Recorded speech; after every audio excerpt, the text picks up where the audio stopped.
Jake Morrison wiped the sweat from his forehead and looked at the ruins ahead. The planet Kelva Prime was hot, much hotter than he expected. He had been walking for 2 days through thick jungle, and his water bottle was almost empty. His throat felt dry and rough, like sandpaper. The ancient palace stood before him like a giant made of crystal and stone. It was beautiful in a strange way.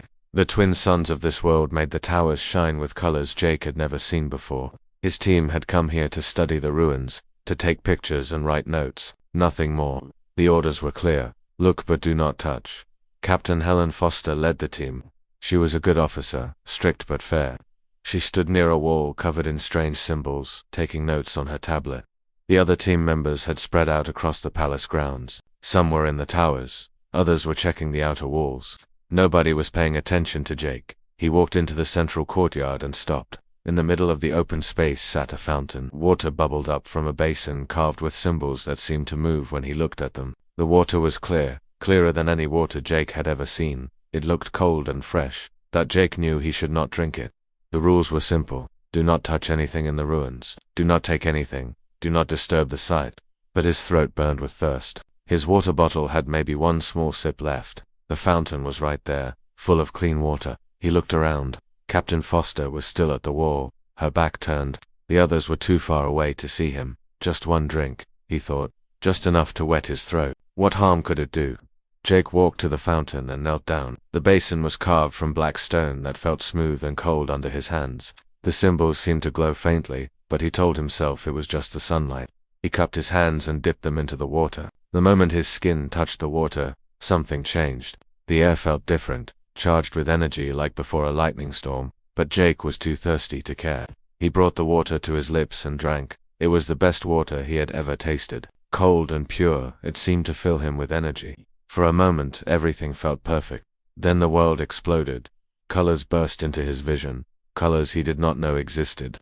The palace grounds lit up with lines of energy that ran through the stone and into the ground. Patterns appeared in the air, mathematical and beautiful and terrifying. Jake fell backward, his heart pounding in his chest. Then he heard the voice. It spoke directly into his mind, not through his ears. The voice was old, older than anything Jake could imagine. It felt like mountains and stars and deep ocean trenches all speaking at once. You have no idea what you just awakened. Jake scrambled to his feet, looking around wildly. Nobody else seemed to hear the voice, but they could see what was happening. The fountain began to glow with bright blue light. The ground shook beneath his boots.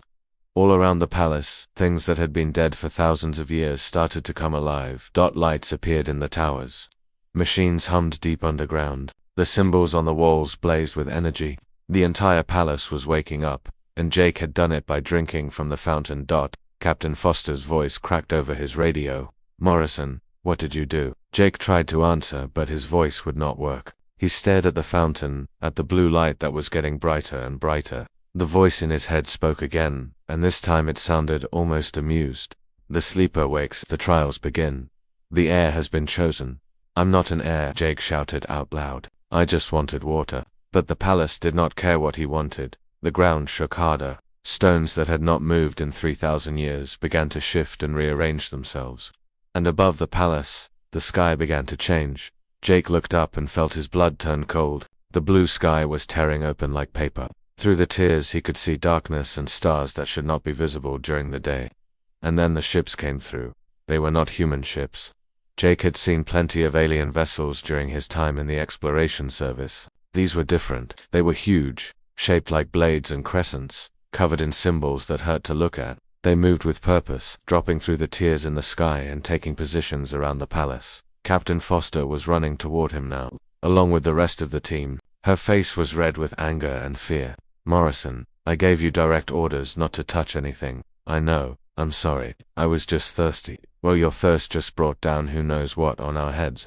The alien ships surrounded the palace completely. Jake counted at least 20 of them, maybe more. They did not fire weapons. They did not send messages. They just waited, hovering in the air like birds of prey watching a mouse. Lieutenant Amy Chen ran up with her scanner in her hands. The device was beeping and flashing with warnings. Captain, I'm reading massive power increases throughout the entire structure. Whatever Morrison activated, it's sending out signals. Strong signals. I'm picking them up on subspace frequencies that reach across half this sector of space. Can you shut it down? Captain Foster demanded. Amy shook her head. I don't even know what it is. This technology is way beyond anything in our databases. The fountain's blue light reached its peak and then suddenly stopped. The light did not fade. It just changed, forming into a shape above the basin. Jake watched as the light became solid, forming into the figure of a person. That it was not human. The figure was tall and thin, with long arms and a face that was almost human, but not quite. Its eyes were too large, and its skin had a faint silver color. It wore robes that seemed to be made of the same light as its body. The figure looked at each member of the team, studying them with those large eyes. Then it focused on Jake, and he felt like he was being examined down to his very atoms. The air has tasted the waters, the figure said. Its voice came from everywhere and nowhere at once. The trials of ascension must begin. Trials? Jake's voice came out as a squeak. I don't want any trials, I just wanted a drink. The figure did not smile, but Jake got the feeling it was used to hearing that response. Want and need are different things. You have activated the inheritance protocol. The trials have begun. They cannot be stopped. Captain Foster stepped forward, her hand on her sidearm, even though Jake doubted a gun would do anything to a being made of light. We're leaving now. Whatever Morrison activated can find someone else. There is no leaving, the figure said calmly. The palace has locked onto his genetic pattern. He is bound to this place now. He must complete the trials, or this world will be destroyed. That's not our problem, Captain Foster said, but her voice shook slightly. The figure gestured toward the alien ships overhead. They will make it your problem. The ones who wait above are called the Seekers. They have been watching this world for 3,000 years, waiting for someone to activate the trials. Now they will ensure that the trials are completed. If the air fails or refuses, they will burn this planet to ash to prevent the power here from falling into the wrong hands. Jake felt sick. His simple mistake had turned into a nightmare. What are these trials? Tests, the figure said. Tests of knowledge, courage, wisdom, and strength. The Kelvoran Empire once ruled 1,000 worlds. When our time ended, we left behind this place. Whoever completes the trials will inherit our legacy, our technology, our weapons, our responsibility. Amy's scanner beeped urgently. Captain, those ships are charging weapons. I think they're targeting the palace. The figure nodded. The Seekers are impatient. They do not want the power of the Kelvorans to exist. They would rather destroy it than let it pass to a new civilization. The trials must begin now. Jake looked at Captain Foster. He looked at Amy and the other team members. They were all staring at him with expressions that mixed anger, fear, and disbelief. This was his fault. His stupid, thoughtless mistake. And now everyone was in danger because of it. What happens if I fail these trials? Jake asked quietly. The figure's large eyes showed something that might have been pity. Then everyone on this planet dies. The Seekers will ensure nothing survives. The ground shook again, harder this time. The palace walls began to move, rearranging themselves into new shapes. Jake felt the world spinning around him, felt the weight of 3,000 years of history pressing down on his shoulders. He had just wanted a drink of water. Now he held the fate of an entire world in his hands. The palace transformed around them. Jake watched in horror as walls shifted and moved like living things. The courtyard where they stood began to change shape, growing taller and wider. New rooms appeared where none had existed before. The ancient stones glowed with that same blue light from the fountain. Captain Foster grabbed Jake's arm. We need to get back to the shuttle now. But when they turned to run, a wall of pure energy blocked their path. It shimmered like heat waves over hot asphalt, but Jake could feel the power radiating from it. He touched it carefully with one finger and jerked back. It felt like touching ice and fire at the same time. No escape, the glowing figure said. Its voice was calm, like a teacher explaining a simple lesson. The trials take place within the palace. Once begun, they cannot be stopped. Once entered, the palace cannot be left until completion or death. This is insane, Captain Foster said. Her hand was still on her gun, though Jake knew it would be useless. We're just an exploration team. We're not warriors or heroes. We're scientists. The figure tilted its head, studying them with those large silver eyes. The Kelvorans did not seek warriors. They sought those with wisdom and heart, those who would use power responsibly. The trials will test for these qualities. Above them, through the transparent sections of the palace roof, Jake could see the alien ships moving. They formed a perfect circle around the structure, their weapons still glowing with threatening energy. They were not attacking yet, but the message was clear. Try to leave, and they would fire. Amy Chen had her scanner out, reading the energy patterns around them. Captain, this is incredible. The technology here is using principles I've never seen before. It's manipulating space itself, creating barriers that exist in multiple dimensions at once. I don't care how incredible it is, Captain Foster snapped. I want to know how to shut it down.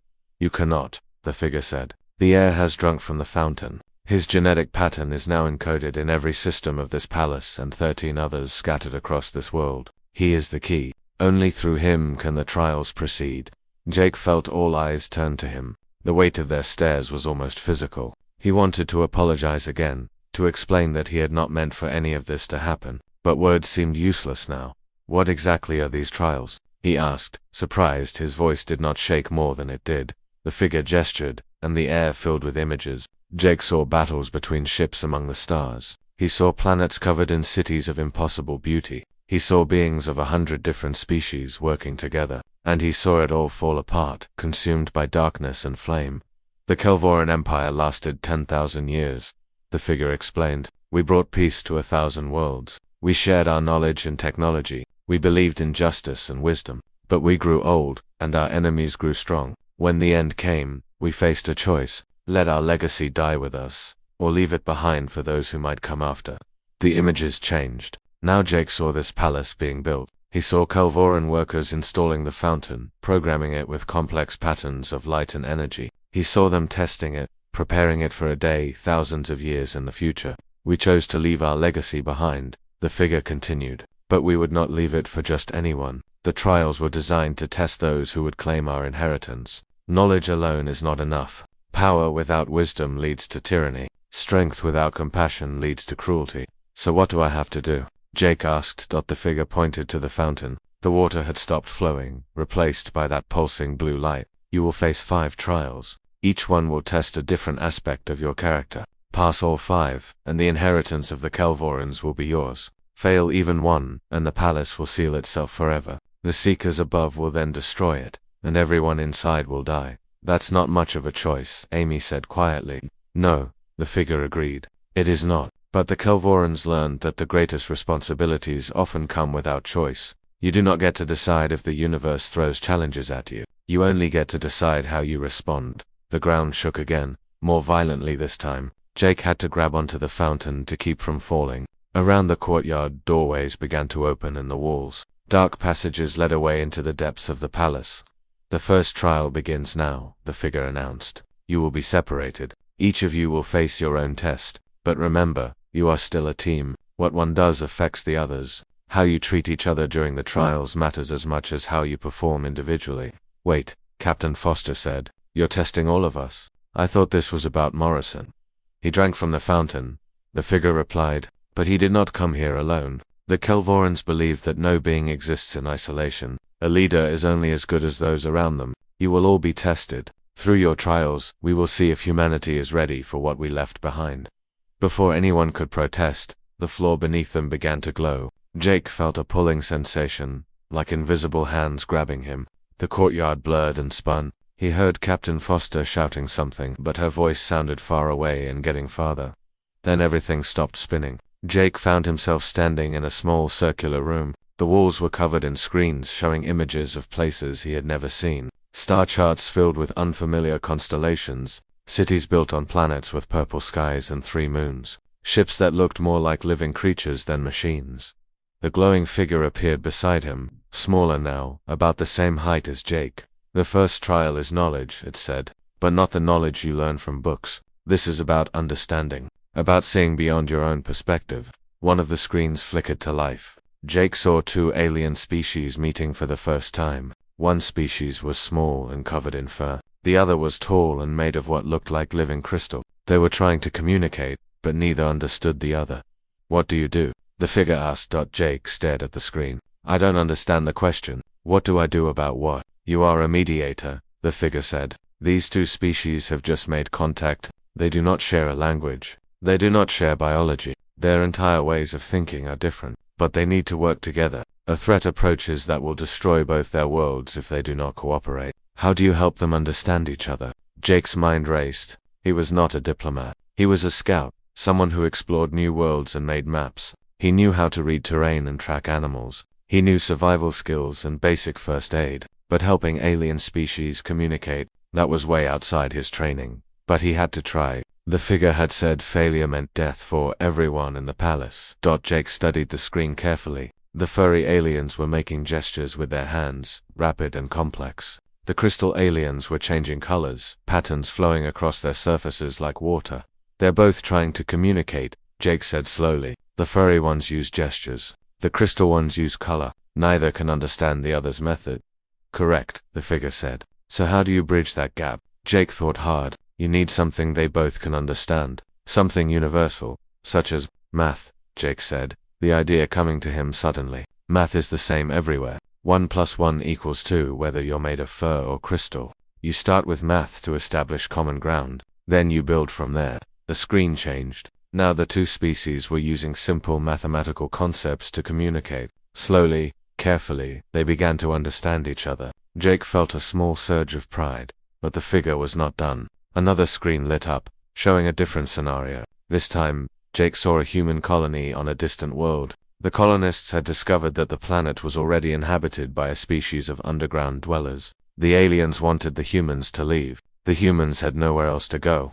Both sides have legitimate claims, the figure said. Both sides have needs that must be met, but the planet cannot support both populations at current levels. What do you do? Jake's pride evaporated. This was much harder. Can they share the planet? Humans on the surface, aliens underground. The humans' agriculture is poisoning the water that flows underground. The aliens' mining is causing earthquakes that destroy human settlements. Then they need to change their methods. Find ways to live that don't hurt each other. That will take years, decades. Both populations are suffering now. They want immediate solutions. Jake felt frustration building. There are no immediate solutions. If they keep hurting each other, both groups will eventually die. They have to find a way to coexist, even if it's hard and takes time. The figure nodded slowly. And if one side refuses, if the humans say they will not change, that the planet is theirs by right of discovery, then they're fools, Jake said bluntly. You can't just claim a planet is yours when someone already lives there. That's not right. Many humans throughout your history have done exactly that. Jake felt his face grow hot. Yeah, and it was wrong every time. Just because people did something in the past doesn't make it okay. More screens lit up. More scenarios appeared. Each one showed a different conflict, a different problem with no easy answer. Jake worked through them one by one. Sometimes he felt confident in his answers. Other times he had no idea if he was making the right choice. Hours passed, or maybe it was days. Time felt strange in the trial room. Jake had lost count of how many scenarios he had worked through. Each one pushed him harder than the last. His head hurt from thinking so much, from trying to see problems from angles he had never considered before.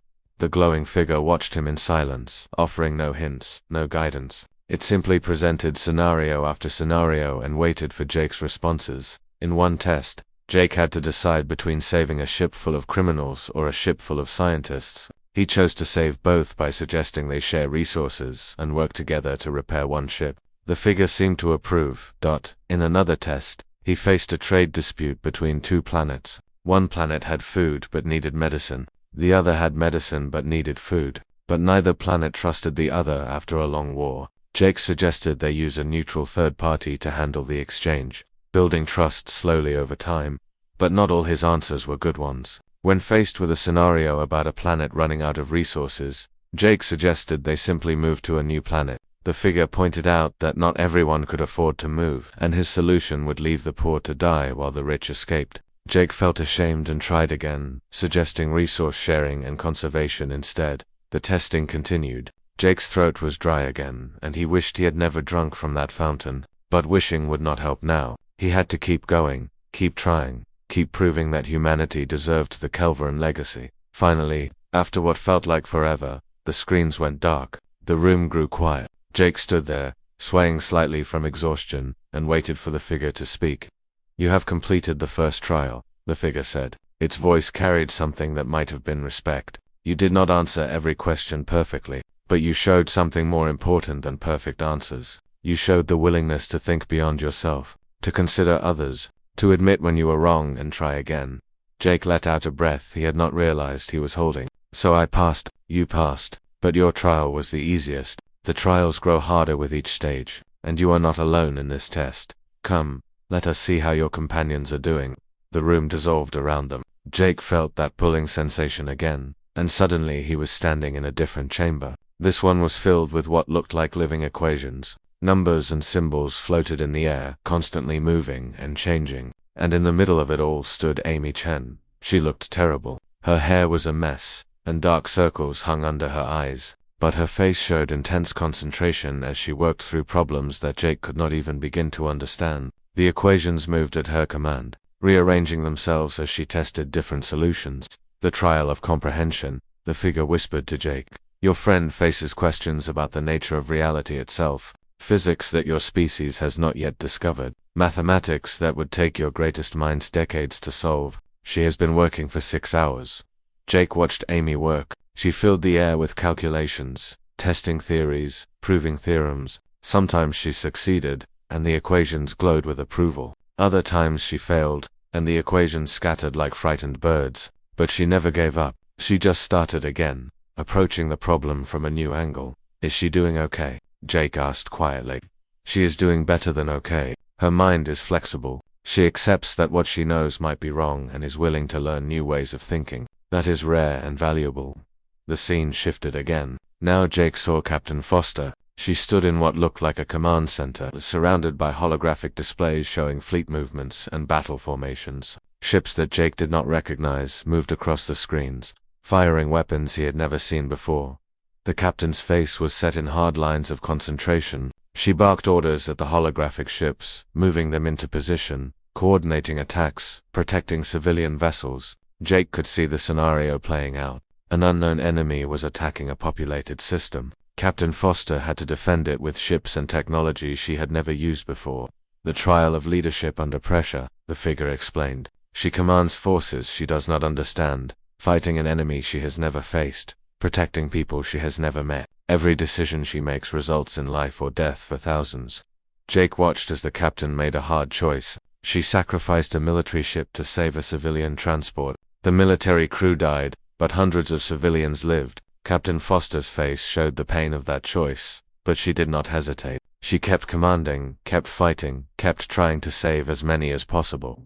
She is strong, the figure observed. She understands that leadership means accepting hard choices, that sometimes there are no good options, only less bad ones. The scene shifted one more time. Jake saw another member of his team, Lieutenant Danny Price. He stood in a room full of mirrors, but each mirror showed a different version of himself. In one mirror he saw himself as a hero, celebrated and praised. In another, he saw himself as a failure, mocked and rejected. Other mirrors showed him as rich, poor, powerful, weak, loved, hated. Danny stared at the mirrors with confusion on his face. He reached out to touch one, then pulled his hand back. The trial of self-knowledge, the figure said. He must choose which version of himself is real. But the answer is not in the mirrors. It is within him. He must understand who he truly is, not who he wishes to be or fears he might become. Jake watched Danny struggle with the test. The young lieutenant looked at each mirror, searching for answers. Jake wanted to call out, to tell him that none of the mirrors mattered, that he should just be himself. But the figure raised a hand, and Jake's voice would not work. Each must face their trial alone, the figure said. That is the point, to see how they respond when no one can help them, when they must rely on their own judgment and character. The scenes faded, and Jake found himself back in his own trial room. But now he understood something he had not before. This was not just about him. The palace was testing all of them, seeing how each person responded to challenges designed specifically for them. Why show me the others? Jake asked. Why let me see how they're doing? Because you are the heir, the figure replied. The one who drank from the fountain. Your trial includes understanding that your actions affect others, that your choices have consequences beyond yourself. You see now that your mistake put your entire team in danger. They suffer because of what you did. Jake felt guilt twist in his stomach. I didn't mean to. Intent matters less than result. You acted without thinking. You broke the rules because they seemed inconvenient. Now others pay the price alongside you. This is what it means to have power. Your mistakes become other people's problems. The words stung because they were true. Jake had been thoughtless, careless. He had seen something he wanted and taken it without considering the consequences. Now his friends were trapped in trials that could kill them, all because he had been thirsty. What happens if they fail? Jake asked, dreading the answer. Then everyone dies. The trials are not individual tests. You are being judged as a group. If even one of you fails, the entire test fails. The Kelvarans believed that civilizations rise and fall together. One person's weakness can doom everyone. One person's strength can save everyone. Jake thought about Captain Foster sacrificing that military ship, about Amy working through impossible mathematics, about Danny searching for his true self. They were all trying so hard, and it was his fault they had to try it all. The second trial begins soon, the figure said. You have passed the test of understanding. Now comes the test of courage. What kind of courage? Jake asked. The figure's eyes seemed to glow brighter. The courage to face consequences, to accept responsibility, to stand firm when everything tells you to run. The room began to shake. The walls cracked and reformed. Jake heard a sound like thunder, but it was not thunder. It was something much worse. Through the walls, he could feel rather than see the alien ships outside. The Seekers, they were getting impatient. They will attack soon, the figure said calmly. They have waited 3,000 years for someone to activate the trials, but their patience has limits. If they decide you are not worthy, they will destroy the palace and everyone in it. How much time do we have? Hours, maybe less. The trials will speed up now. There is no more time for slow learning. You will face the remaining tests quickly, one after another. Pass them all, or die. Jake felt his heart racing. He thought about his team, scattered through the palace in their own trials. He thought about the planet below, innocent people who had nothing to do with any of this. He thought about the Seekers circling overhead like sharks around a wounded fish. I'm ready, he said, trying to sound more confident than he felt. The figure studied him for a long moment. We will see. The second trial will test whether you truly are ready to face what comes next. Fear is natural. Running from fear is natural. But courage is standing your ground even when running seems like the smarter choice. The room dissolved again. This time, when the world reformed around Jake, he was standing on what looked like a bridge. Below him stretched an endless void, dark and deep and terrifying. In front of him stood a door, and between him and the door was something that made his blood turn cold.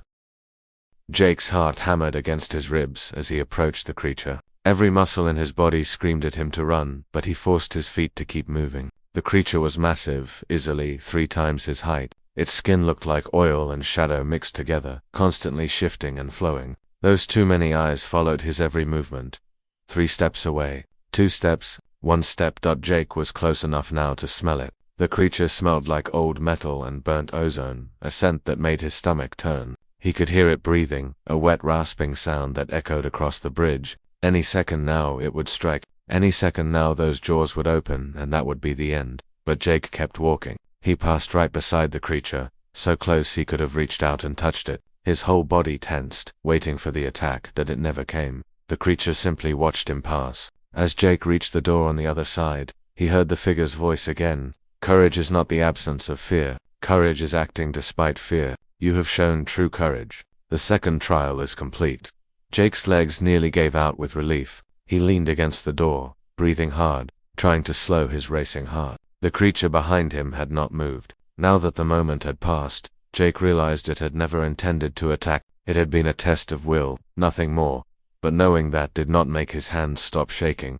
The door opened and Jake stumbled through. He found himself in yet another room, but this one was different. His entire team stood there, looking just as exhausted as he felt. Captain Foster, Amy Chen, Danny Price, and 3 other team members he had barely seen during the trials. Jake, Amy rushed over to him. Are you okay? What happened to you? Before Jake could answer, the glowing figure appeared in the center of the room. But now it looked different, more solid, more real, and instead of looking calm, it looked worried. We have a problem, the figure announced. The Seekers above are not the only threat. I have detected new arrivals in this system. The Devourers have come.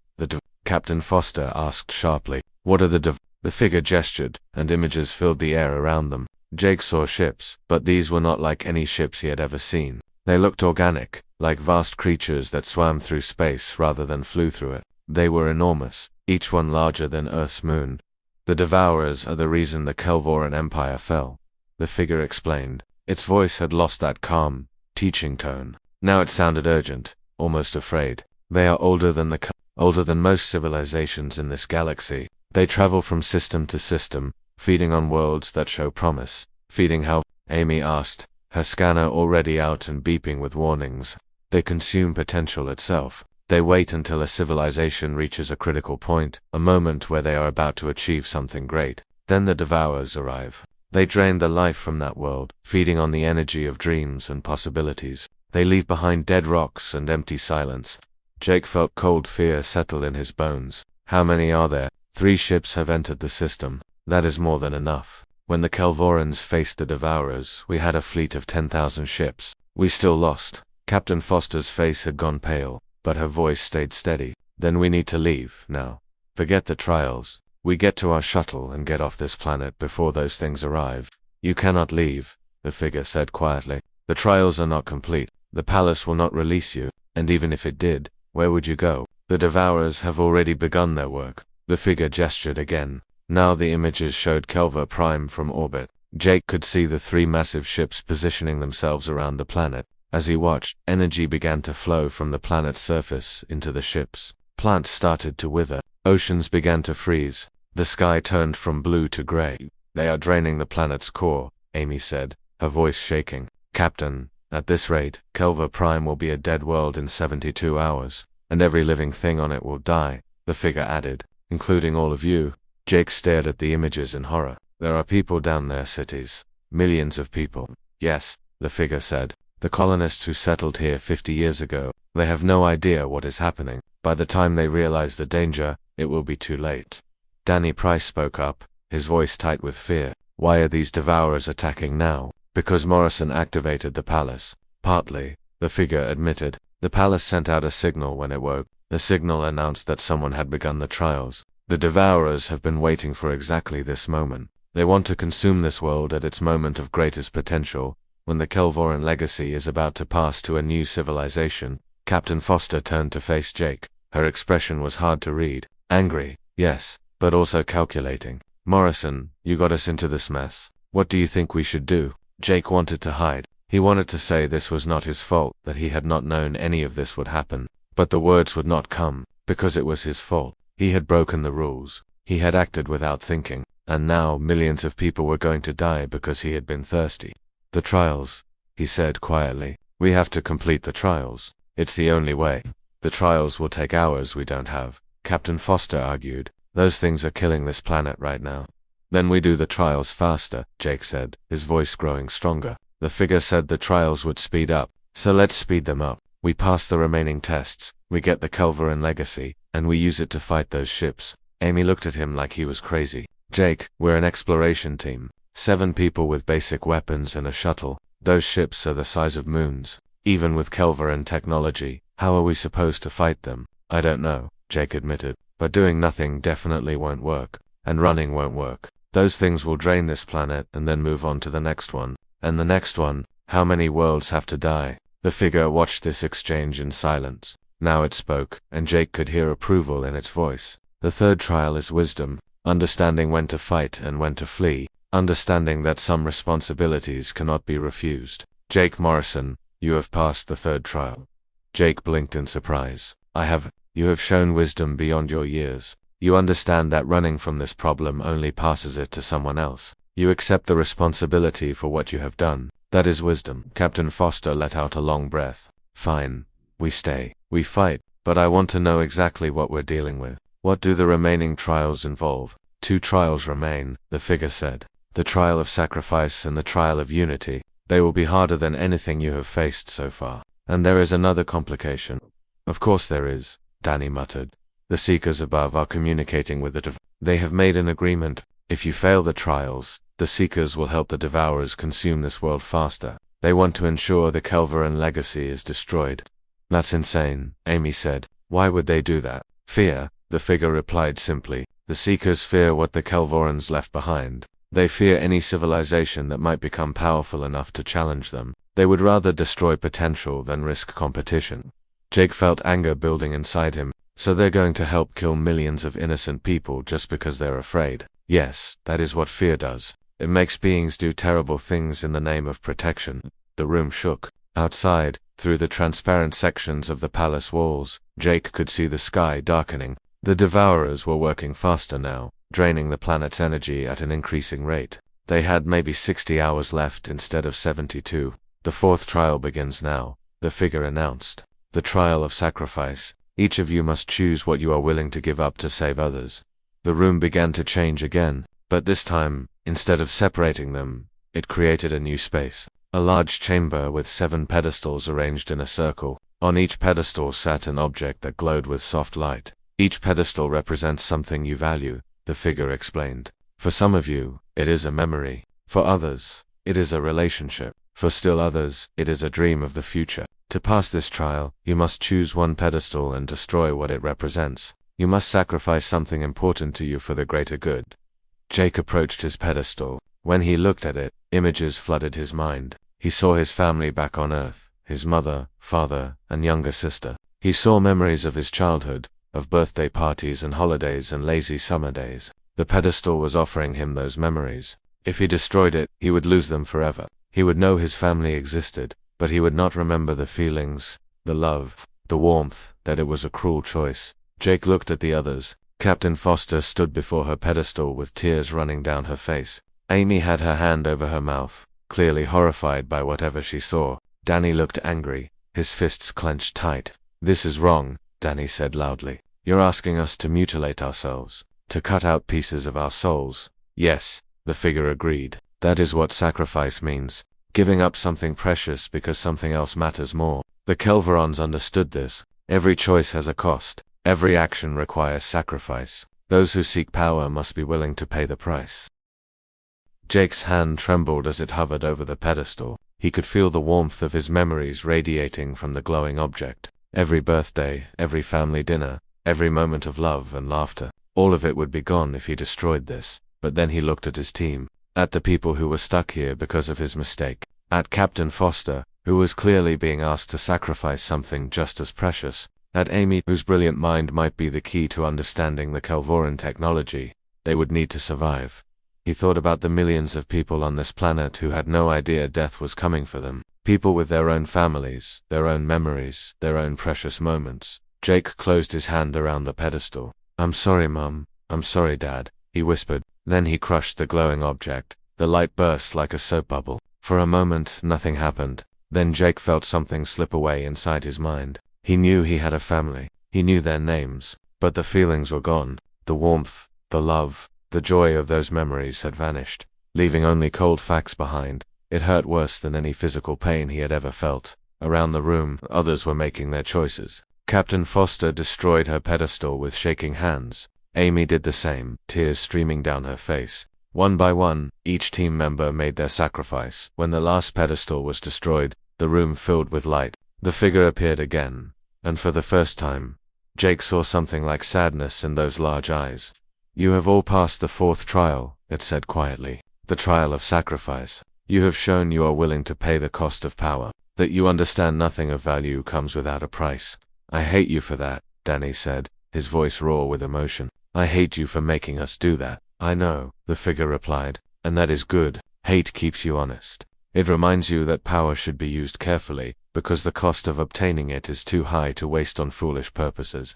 The room transformed one final time. Now they stood in a massive chamber that looked like a command center. Screens covered every wall, showing images of the planet, the orbiting ships, energy readings, and countless other displays Jake did not understand. "The 5th and final trial," the figure announced, "the trial of unity. You have been tested individually. Now you will be tested as a group. You must work together to activate the palace's defense systems and fight the If you fail, everyone dies. If you succeed, the inheritance of the Kelverans is yours." "What do we have to do?" Captain Foster asked. She looked exhausted, but her voice was steady. "Each of you has a role to play," the figure explained. "Jake Morrison, you are the heir. You drank from the fountain. The palace systems will respond to you, but only if you are willing to let them into your mind. You must merge your consciousness with the ancient machines." Jake felt his stomach drop. "Merge? What does that mean?" "It means opening yourself completely to the palace's systems, letting 3,000 years of Kelveran knowledge flow into your mind. It will be overwhelming. It may destroy your sanity, but without it, the palace cannot reach its full power." "That's a pretty big risk," Jake said weakly. "Yes, but you accepted the risk when you drank from the fountain." The figure turned to Captain Foster. "You have proven yourself a capable leader. You will coordinate the defense. The palace will give you command of its tactical systems, but you must direct them. You must make the decisions that will determine whether this world lives or dies." Captain Foster nodded grimly. She was good at making hard decisions. Jake had seen that during her trial. Amy Chen, the figure continued, your mind is flexible and curious. You will manage the palace's power systems. You must balance energy distribution between shields, weapons, and life support. If you make a mistake, critical systems will fail. Amy took a deep breath. I can do it, Danny Price and the others, the figure said, addressing the remaining team members. You will manage communications, sensors, and damage control. Every role is critical. If even one of you fails, the entire defense fails. The screens around them suddenly blazed with warnings. The Devourers had reached the planet. Their massive forms blocked out the stars as they descended through the atmosphere. They are here, the figure said. You have no more time. The final trial begins now. Jake Morrison approached the fountain. Jake walked to the center of the command chamber. The fountain had appeared there, still glowing with that blue light. He could feel it calling to him, pulling at something deep inside his mind. Place your hands in the water and open yourself to the palace, the figure instructed. Let it in, all of it. Do not resist, or the connection will break. Jake knelt by the fountain. His reflection stared back at him from the glowing water. He looked scared. He looked young. He looked like someone who had no business trying to save a planet, but he was all they had. Jake plunged his hands into the water. The world exploded into information. Knowledge poured into his mind like a tidal wave. He saw the rise and fall of the Kelveran Empire. He learned their language, their science, their history, their philosophy. He felt the palace wake fully, systems that had slept for 3,000 years surging to life, that it was too much. His mind could not hold it all. Jake felt himself drowning in the flood of data. Then he heard Amy's voice. Jake, stay with us. We need you. He focused on her voice, used it as an anchor. Slowly, painfully, he learned to filter the information flow, to take what he needed and let the rest wait. The palace was not trying to overwhelm him. It was trying to help. He just had to learn how to accept that help. Jake opened his eyes. The command chamber looked different now. He could see the energy flows, the system connections, the pulse of power running through every wall and floor. He understood it all. I'm okay, he said, his voice strange in his own ears. I'm connected. Captain, I'm bringing weapons online now. Captain Foster was already at the tactical station, her hands moving across controls that had not existed minutes before. I see them. 3 Devourer ships in low orbit. The Seeker fleet is holding position above them. They're not engaging yet. They want to see if we'll fail, Jake said. He knew it was true. The knowledge came from the palace, from Kelveran understanding of how the Seekers thought. If we lose to the Devourers, the Seekers will help finish us off. If we somehow win, the Seekers will attack while we're weak. Great, Danny muttered from his station. Enemies in front and enemies behind. One crisis at a time, Captain Foster said firmly. Amy, what's our power status? Reserves are at 40% and climbing, Amy reported. Her fingers flew across her screens, adjusting systems Jake could barely understand even with Kelveran knowledge in his head. The palace was in sleep mode for 3,000 years. It's like waking up from a coma. Systems are coming online, but slowly. We don't have time for slowly, Captain Foster said. The Devourers are charging weapons. Jake felt it through his connection to the palace. The 3 massive ships were drawing power from the planet's core, building up energy for a devastating attack. They meant to destroy the palace in one strike. Shields to maximum, Jake ordered. The palace responded instantly. A dome of energy formed over their position, strong enough to withstand anything the Devourers could throw at them. Or at least, Jake hoped it was strong enough that the attack came. 3 beams of pure destruction lanced down from the Devourer ships. They struck the shields with force that shook the entire palace. Warning lights flashed across every screen. Shields holding at 60%. Amy called out, but that drained a lot of power. If they hit us like that again, we're in trouble. Then we don't let them hit us again, Captain Foster said. She looked at Jake. Can this palace move? Jake felt through his connection to the ancient systems. Yes, the palace is actually a ship. It can fly, but if we lift off, we'll be a target in the open sky. We're already a target, Captain Foster pointed out. At least in the air we can dodge. Take us up, Morrison. Jake closed his eyes and felt for the palace's flight systems. They were old, so old, but they responded to his will. The entire structure trembled. Then, slowly, impossibly, the massive palace lifted off the ground.